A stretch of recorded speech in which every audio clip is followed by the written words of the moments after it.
hard in this game, play your cards right or get left and start. My mama made me a star, that just had a few hard, boy. I came from the top, boy. I got high again. I don't think a guy could have died in the pen. You haven't been the odds that I've been. I never fall, never been. I never fall, never been. Yo, what's good with y'all? Let me get this real quick. Alright, so look, today we got a very special video. Oh, it's your boyfriend for show in the building, yes. Okay, so look, today we got a very special video for y'all. So we're gonna be talking about insecurities. I'm trying to be serious about this because this leads into mental health issues and other scenarios that we don't necessarily need to happen in our lives, right? So these are the things that insecurities can lead you to. So insecurities can lead you to having expectations before participating in an experience, right? You having one way of thinking before you actually want to do what you want to do.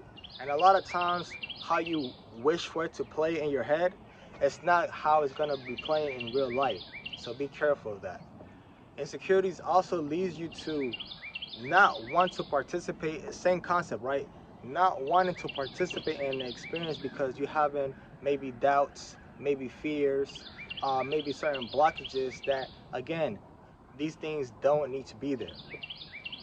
So what you need to do instead is, if you have fear or if you have a doubt, you gotta test that doubt in itself.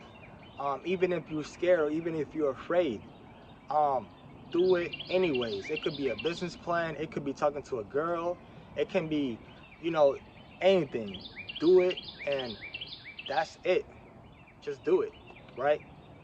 Insecurities also lead you to wanting to get validation too much, right? Everybody loves validation, but sometimes these insecurities can lead you to overcompensate and overdo to get a validation or to get like a kudos point from a nigga or a bitch that don't like their validation doesn't mean anything to you, won't mean anything to you, right? That shit is not gonna put no money in your pocket. That's just gonna make you crack a smile or either a fake smile, and then you're gonna be still in the same position. So be careful of that. These insecurities can also make you turn your either loved ones or friends into secret enemies or even real enemies. And the reason for this is because you might want a certain validation, and that validation that they don't give you, you might catch an attitude, you might have some like secret animosity for no reason, and then you will turn them into your enemy. This way it can even go mad left field to where you can have a girl and she cheat on you, and then the nigga gonna wanna like slit her tires or burn a house or some crazy shit like that, right?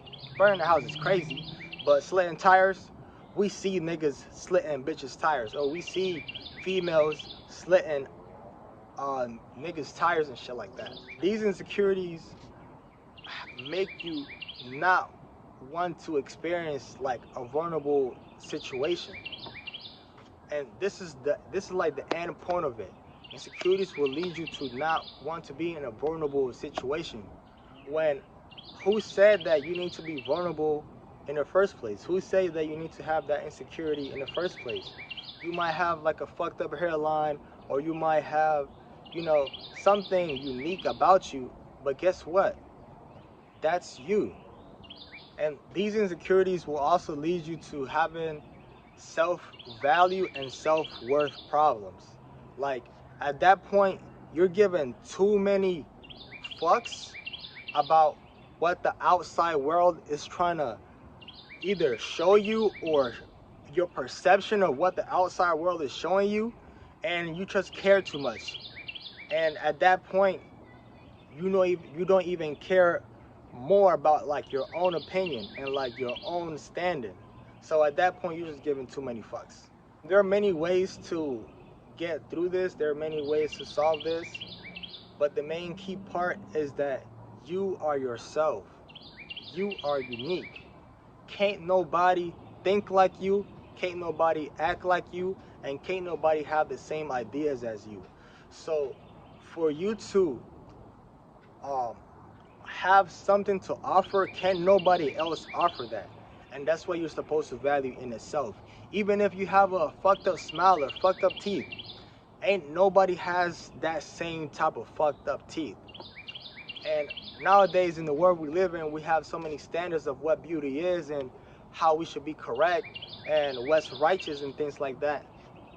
But when it comes to the real world and the real world and your real world, you know you got shit to offer. You know that your hairline ain't as fucked up as it is. You know that your booty for females ain't as small as it is.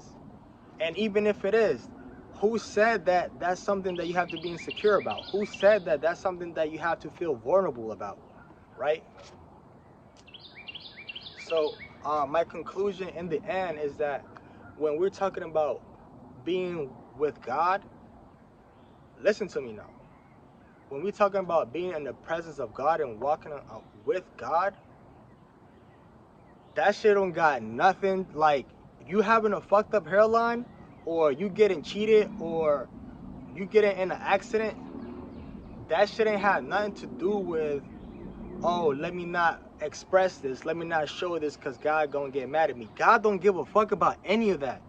When you step with God, that shit do not matter. When you step with God, you gotta be naked. When you step with God, ain't nobody, doesn't matter how many eyes on you.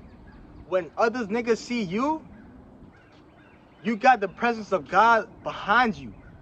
Even if you got a small booty, even if you got a fucked up it doesn't matter, right? You gotta come naked in this bitch, right? That's like you trying to do something, but you might hide it, or you might not want others to see. And then when you do get in a position where you have to show others, or others might see you, you're gonna like cover it. You're gonna not make it look like how you actually do it when you're by yourself. Nah, when you stepping with God, you gotta come naked and not feel no shame at all. All You feel me? Can't play your cards right, they get left and start.